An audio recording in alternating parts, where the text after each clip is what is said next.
Hello everyone, today is August 10 and we are recording episode 13 of Classical English.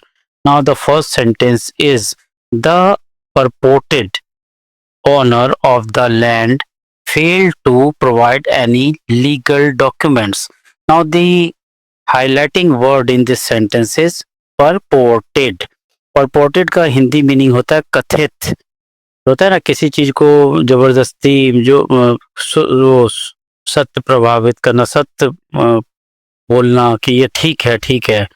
The purported owner जो कथित रूप से जो owner था जमीन का owner of the land failed to provide any legal documents वो जो है कोई भी लीगल डॉक्यूमेंट प्रोवाइड करने में फेल रहा सक्षम नहीं रहा।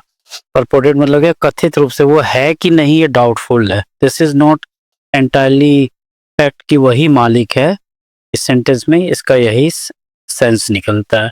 Now the second word sentence is the minister arrived at the event flanked by his security guards.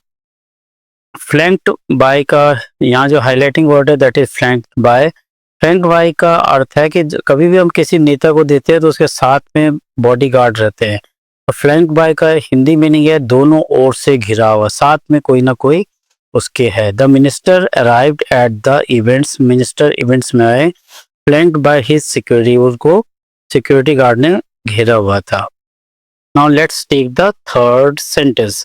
There were little skirmishes between the rival fans before the match. Skirmishes, little skirmishes is the highlighting word in this sentence. का अर्थ है छोटी मोटी झड़प होना, या तो ये मुंह वर्बल भी हो सकता है या फिजिकली भी।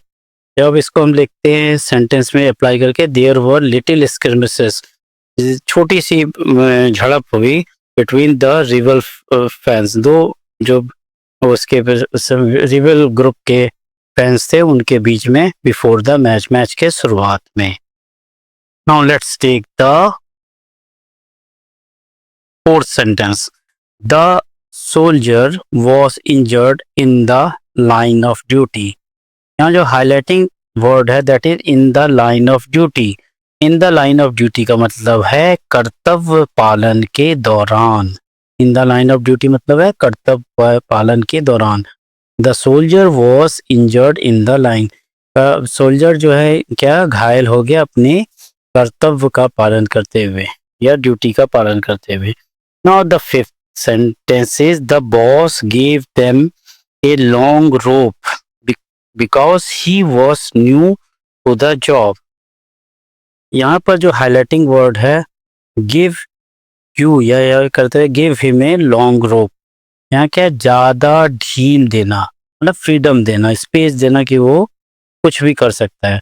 The boss gave him a long rope, boss ने उसको ज्यादा ढील दिया क्योंकि वो because he was new to job, वो जॉब के लिए काम के लिए नया था, इसलिए बॉस ने उसको ज्यादा ढील दी। Give him a long rope, ज्यादा ढील दिया। Now the sixth sentence is with that victory the team had come into the contention for the championship. यहाँ जो हाईलाइटिंग वर्ड है that is come into contention. Contention मतलब होता है Hindi meaning है दावेदार बनना। Now let's apply this word contention in the sentence. Hindi meaning क्या है? Team has with that victory the team has come into contention for the championship। इस जीत के साथ वो भी क्या है, टीम भी चैंपियनशिप की दावेदार बन गई। Contention. Now let's take the seventh sentence। the debate turned into a feisty showdown between the two candidates। यहाँ जो feisty showdown का मतलब है जोशीला निर्णायक मुकाबला। दो देखते ना हम लोग, दो मुकाबला चलता है कवाली में, एक गा रहा है दूसरा गा रहा है, उसी को जोशीला निर्णायक मुकाबला, कोई भी जीत सकता है जिसमें। यहाँ हम इसको अप्लाई करके देखते हैं। The debate turn into A feisty show down between, तो डिबेट जो भाषण प्रतियोगिता चली थी वो दो जो प्रतिद्वंदी थे, कैंडिडेट थे, उनके बीच में एक जोशीला मुकाबला, निर्णायक मुकाबला बन गया। Now the 8 sentences, we are honored by your gracious presence at the celebration. Gracious presence is the highlighting word in this sentence. Gracious presence का मतलब होता है कृपालु उपस्थिति। एक ऐसा मान लीजिए पार्टी चल रहा है, उसमें कोई एक ऐसा आदमी है जिसके आने से उस प्रोग्राम का आपको लगता है शोभा बढ़ जाएगी।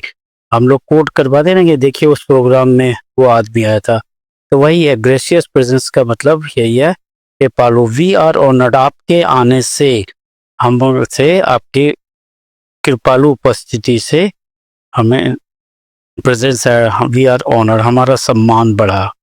Now next 9 sentences, after the crisis the government overhauls its priorities to strengthen health care. अभी ये जो हाईलाइटिंग वर्ड है that is overhaul it's priority. अपना इसमें मतलब क्या है, अपनी प्राथमिकता में बड़ा बदलाव करना।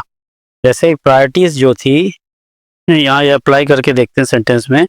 एक क्राइसिस होने के बाद गवर्नमेंट ने अपनी प्राथमिकता में बहुत सारे इसे चेंजेस किए तो स्वास्थ्य को ठीक करने के लिए। Now let's take the, now today this is the end of the session. Now let's take the quiz part which you have to reply in the comment sentence.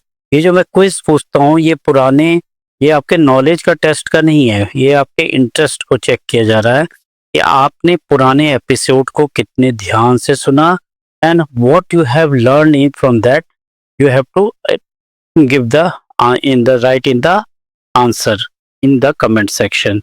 Don't take it कि आपका ये knowledge check हो रहा है ना, whatever benefit you get, 1% भी आपको अगर फायदा होता है इस एपिसोड से, this is the major objective. So now the word is racing against the time. This first sentence is racing against the time. Second is try to get under the skin.